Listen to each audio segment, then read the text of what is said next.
Welcome to the SkullKing Fantasy Football Podcast, powered by StatRoute.com. And now, here's your host, Ryan Skullroot.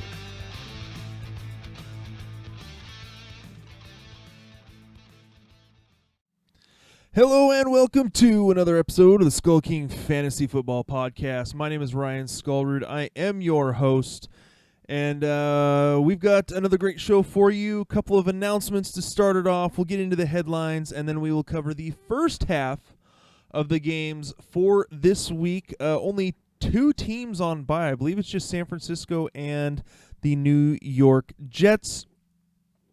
And so there's 15 games this week. We will be covering 8 of them tonight, 6 of them tomorrow, and then obviously Sunday night we will cover the Monday night football game. Real quick, we'll get into the announcements. Starting off, if you guys could please hit the subscribe button, whether you are listening or watching on YouTube or listening on any podcast platform. We're on practically all of them, from Spotify to Apple, Google, CastBox, Breaker, Stitcher, you name it, we're probably on it. So make sure to hit that subscribe button. Please leave us a rating and review so you can kind of let your feedback be known on our show, on whether or not you like our show or you absolutely despise our show. We love hearing the constructive criticism so that we can try to be better. Next little announcement that we've got is the official accuracy rankings came out for FantasyPros for week 3, and needless to say, I had a phenomenal week with my rankings. Finished off, and this is all. Well, at least my stuff is verifiable on FantasyPros.com. As of right now, for week 3, I finished 16th overall in terms of my rankings accuracy. I was number 8 in quarterbacks. So I was the number 8th most accurate quarterback ranker this week. Number 31 on running backs, 55 on wide receivers, and number 50 on tight ends. And this is out of about 130 or so rankers. So far on the season, I am still number 15 on tight ends for the season overall. The rest of my rankings, I'm working on bringing them up. It was a rough first 2 weeks with all the breakout players and figuring out who was real and who wasn't. So want to give a shout out to a few of my writers who had good weeks as well. Mr. Daniel Glasser finished tied for, well, he would have finished tied for 5th on quarterbacks. He tied with me right around that number 31 area for running backs. My brother Justin finished number 24 on running backs, 55 on wide receivers, tied with me. Jorge Eckhart finished tied for 24th in running backs on his accuracy rankings. CJ Krause tied for 35th on running backs in accuracy rankings. And overall, in terms of finishing better than the average accuracy gap for rankings this week on Fantasy Pros, we had looks like 6 of us. Will, Patrick, Jorge, Daniel, me, and Justin all finished better than the average ranking or the average accuracy overall on Fantasy Pros this week. So we overall we had a pretty good week with our rankings. We are continuing to work on them, study, figure out who's the real deal and who isn't, what defenses are the real deal and who isn't, so that we can know where to make our adjustments when necessary. So we're working as hard as we can to provide you proper rankings to be able to make the correct decisions for the matchups for your league. So that is it for the announcements. Why don't we go ahead and get into today's headlines? Today's headlines. All right, starting off the headlines, story number 1 is Cam Newton is believed to have a Liz Frank injury in his foot. They are hoping to rehab without surgery. Now, if you've maybe heard the term the Liz Frank injury or the Liz Frank fracture, and maybe don't know exactly what it is, what it is basically the tendon, or there's a little tendon in your foot, basically for your big toe. back where it connects to the main parts in your ankle. There's a little tendon there that can tear and cause basically a dislocation in essence, so that your big toe will kind of widen out and move away from it. It's very uncomfortable, extremely painful. That is apparently what is going on in Cam Newton's foot, and so they are hoping that he can rehab this, not need surgery, because if he needs surgery on this, he's probably done for the season. So as of right now, this is the Kyle Allen show in Carolina. Had a pretty good game this last week, so definitely something to watch for in terms of your fantasy production, fantasy teams if you're needing a second quarterback, or you're playing the streaming game, watching matchups. So Kyle Allen seems to be, for as far as we can tell so far, pretty competent, and so definitely got to watch for. Hopefully, Cam Newton can get healthy and be back later on the season. Moving on, story number 2.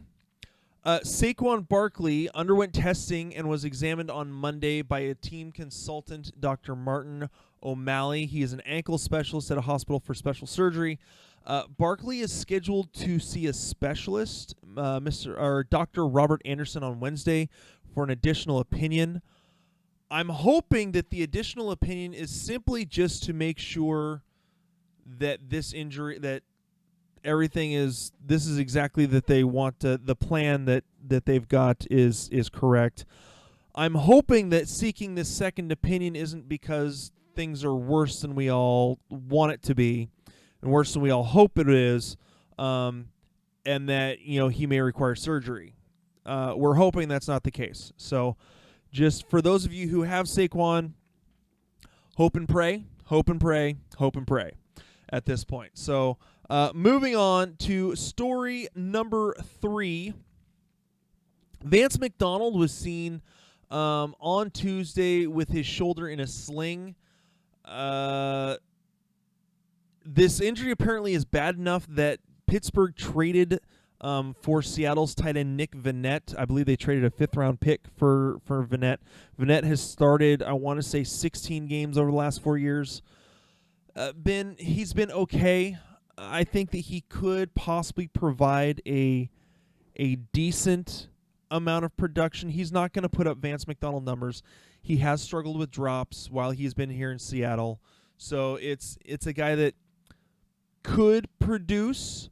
I'm not expecting him to put up what Vance McDonald had so far. Now, again, Vance McDonald had a rough game week 3. That was obviously the week that he hurt his shoulder. But Vannett could possibly put up some okay number, 3 or 4 catches for 30, 40 yards. It all depends on how much practice time he gets in for this week and how quickly he can build a rapport with Mason Rudolph. So, a couple other stories real quick that just to cover. Alshon Jeffrey is expected to play Thursday night, so if you have him on your team, as of right now, he is a guy that you can put into your lineups. T.Y. Hilton is still unsure for his status for week 4. They are going up against, I have that, the Colts are going up against the Raiders. So Hilton is, as of right now, we still know how he is going to be with this quad injury.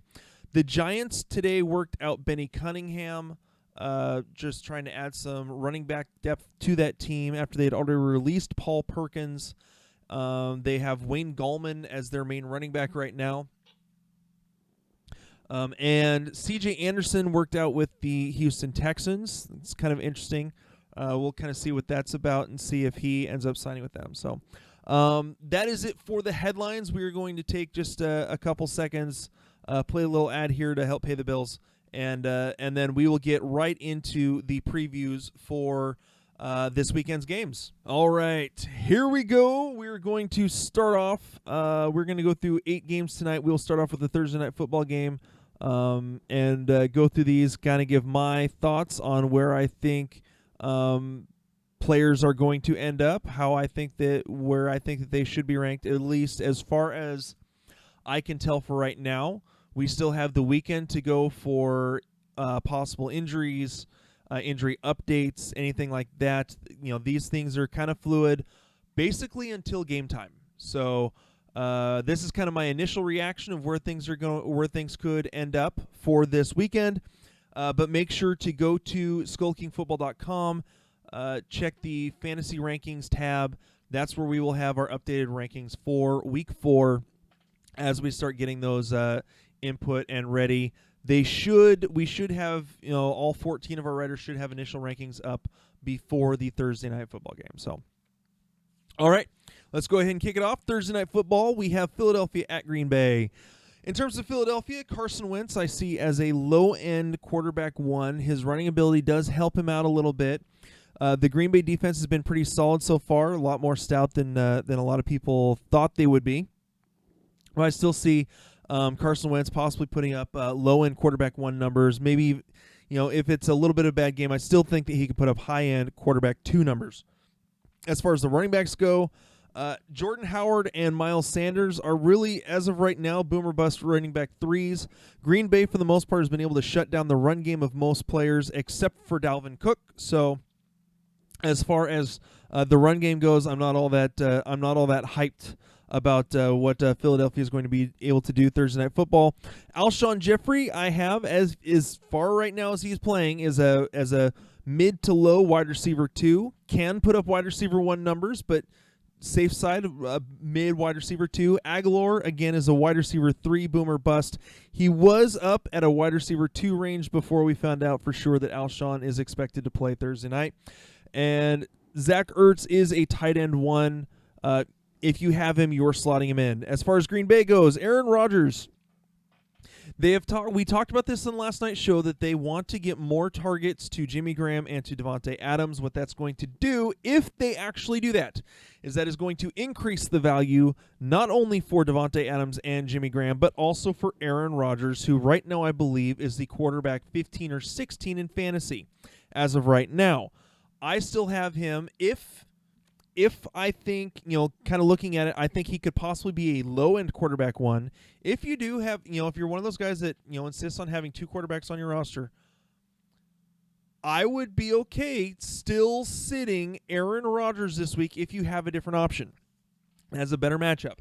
I think that Philadelphia's defense, for the most part, has been giving up big plays. They gave up a ton of yards to the Washington Redskins in Week 1.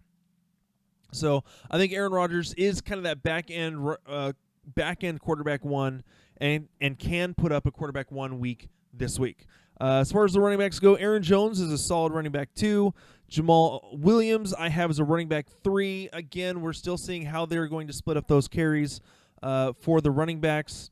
Davante Adams, he's a wide receiver 1. I'm still putting him as a wide receiver 1. I may have him as a low-end wide receiver 1 this week. Optimistic that he can put up decent numbers against the Philadelphia defense. But that's I still think that he is a wide receiver 1. I think that this is going to be good for him now that the coaches have recognized that they need to give him the ball.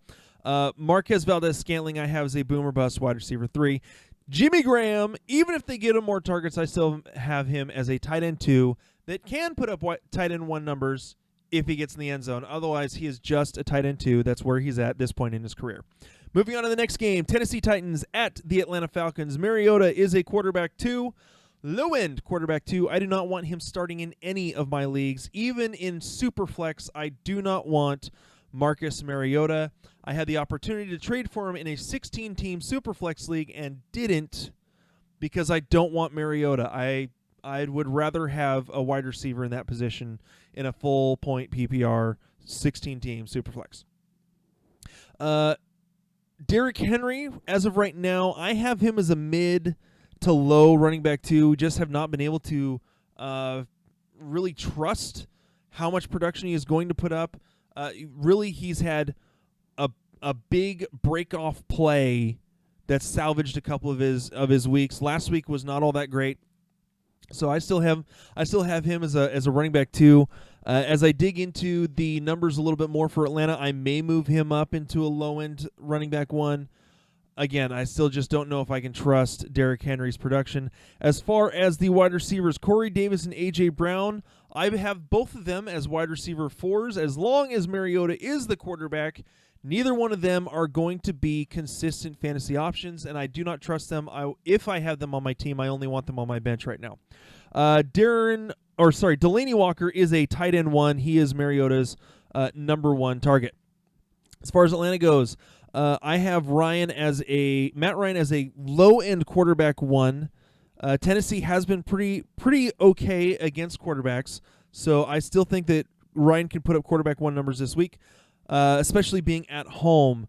Devonta Freeman I have as a running back 2 or 3. He's just the production has not been consistent. He's really been struggling to really break off any explosive plays like we were used to in his first couple years in the league. I think the injuries have really taken a toll on his body. Julio Jones is still wide receiver 1. Calvin Ridley is a boom or bust wide receiver 3.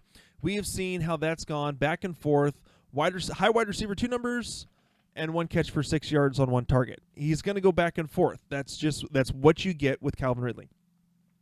Austin Hooper I still have as a mid to low tight end 1. Moving on next, Cleveland at Baltimore.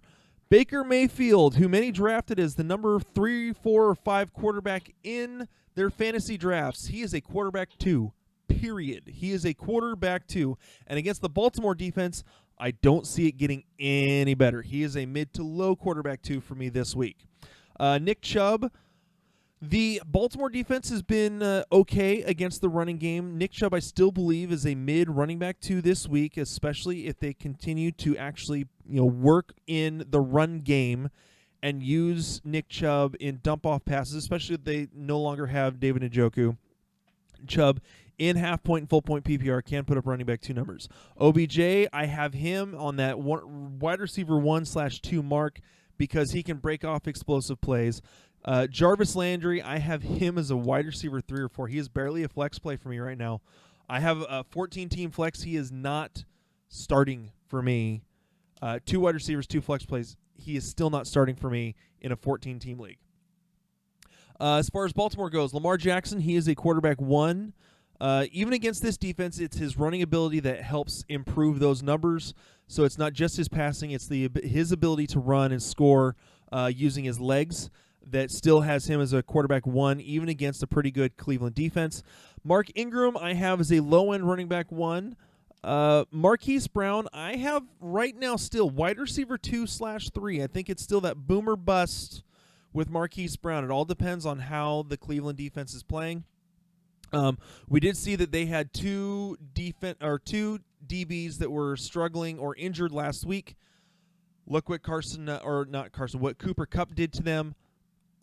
Marquise Brown could do the same thing, so he's definitely got to watch. Mark Andrews is a tight end 1 as long as he is healthy. Should put up solid numbers as well as Lamar Jackson is really his main target in the passing game. Moving on, New England visiting at Buffalo. I have Tom Brady as a mid to low quarterback 1. Simply because the Buffalo defense has been playing very well against quarterbacks. As of right now, they are the number 6 team in terms of giving up points to the quarterback position in fantasy, averaging 14.4 points per game given up to the quarterback. Take that with a grain of salt as they've played Eli Manning, Sam Darnold, and Andy Dalton. So that being said, I still think that Brady is Brady, so he still can put up quarterback 1 numbers against a tough defense like that. Sonny Michel, I have as a running back 3. I'm going to have him like the low 20s or 30s, or even in the 30s at this point, simply because last week he had a pretty prime matchup for the most part and had 7 carries for 8 yards and a touchdown. So basically it was all touchdown dependent. White, now James White is back. I have him as a mid to low running back 2. I still don't know what to do with Rex Burkhead. It's really going to all depend on what the reports are coming out about Sonny Michel. I think that Burkhead could possibly be on that running back 2/3 mark for this week. Julian Edelman, as long as he is healthy, is going to be a wide receiver 2. He is, Brady's number 1 target. Gordon is going to be kind of a boomer bust wide receiver 2/3. Philip Dorsett, again, boomer bust wide receiver 3. He is the one I think that has benefited the most from Antonio Brown being cut, but I still think that Gordon is going to be a solid contributor, possibly even this week as well. As far as Buffalo goes, Allen, I have Josh Allen as a quarterback 2, high-end quarterback 2 because of his running ability. That's what really helps him. We will see if Devin Singletary is healthy. If he is, I have him as a low-end running back 2. His pass-catching ability does help him out. I have Frank Gore as a running back 3. John Brown as a wide receiver 2/3. It all depends on where they're at in the game and how much they need to pass. Cole Beasley as basically a PPR-only wide receiver 3. He doesn't get a lot of yards, but he does get a fair amount of targets. And as of right now, Buffalo really doesn't have a tight end. Neither one of these teams has a tight end really worth doing much with as of right now in fantasy. So moving on, the Chiefs versus the Lions. I think this is going to be a huge game for the Chiefs, to be completely honest. Not that I think that the Lions are terrible. I mean, they did put up a win in Philadelphia this last Sunday. That being said, Philadelphia ain't the Chiefs. Mahomes, quarterback 1, they're playing indoors in Detroit on a fast track, and they have 4 of the fastest wide receivers, and Tyreek Hill hasn't even played yet this year. Or, played week 1 and 2? So Mahomes is quarterback number 1 this week. McCoy and Williams, I have both as kind of running back 2 or 3, depending on health. I have not heard much right now, as of yet, about Damian Williams' calf injury.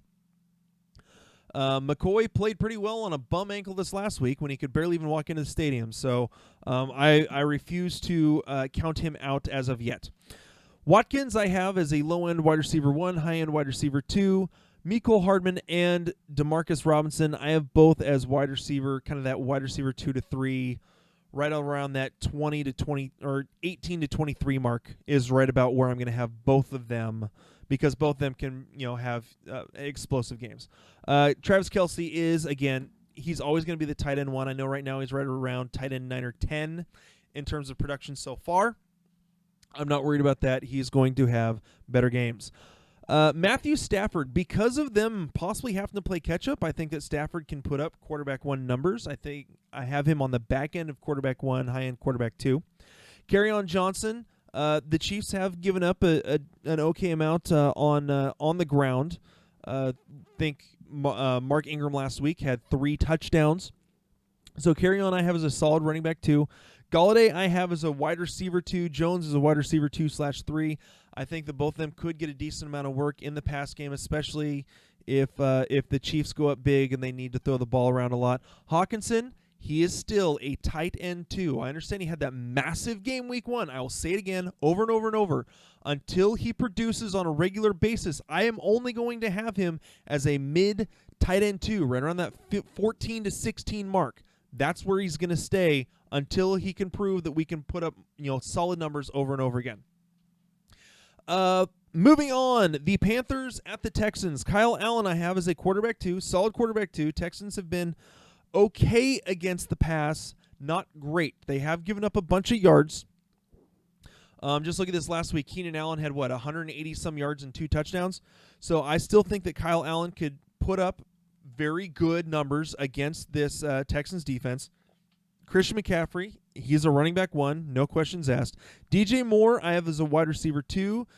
Curtis Samuel, Allen seems to do a pretty good job of completing passes and getting the ball out to his guys. So I have Samuel as a low-end wide receiver 2, possibly wide receiver 3. And Greg Olsen is a low-end tight end 1. The old man still can do it. I've been amazed at what he has been able to do this year with the injury struggles he's had the last couple. Moving on next to the Texans, Deshaun Watson, I have him as a quarterback 1. Even with the Panthers defense, I think that Watson can put up quarterback 1 numbers this week. I have Hyde and Duke Johnson as low-end running back 2s. Hyde more in standard, Duke and touchdown dependent. Duke as a PPR low-end running back 2. He's kind of been faded in and out of the offense, so it's I have to dig into that a little bit more.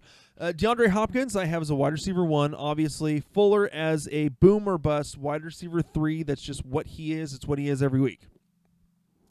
For those of you who love Atkins in terms and not the diet, the tight end who had the explosive weekend this last week with a couple touchdowns, the last tight end to have sustained success for the Texans was C.J. Fedorowicz like 3 years ago. I'm not counting on the tight ends to continue to produce. I still have Atkins as a low-end tight end too. Again, this is like Hawkinson. Same thing. 1 week does not make a season. Well, for him it might. But we're keeping him low. I don't trust the tight ends in Houston for the Texans. 2 more games. Raiders at the Colts. Derek Carr, solid quarterback 2. He's put up okay numbers. He's been streamable. That's about all you can say about Derek Carr for the most part. I don't see him putting up quarterback 1 numbers, possibly against the Colts, now that they're missing Malik Hooker with the meniscus injury. However, that usually helps, with him playing safety, that usually would help Carr if he threw deep a little more often. He doesn't really do that. Who does he target? He targets Darren Waller, the tight end, 14 times a game. So Derek Carr, again, I think that he could have an okay game this week. Mid to high-end quarterback 2. I think he's a solid super flex play. Josh Jacobs, again, I have in that low-end running back 2, high-end running back 3 range. They said that they want to get him more involved in the passing game. We'll see how that works. I think that fits into Carr's MO and dumping off passes. So Jacobs may move up a little bit in the half-point to full-point PPR range.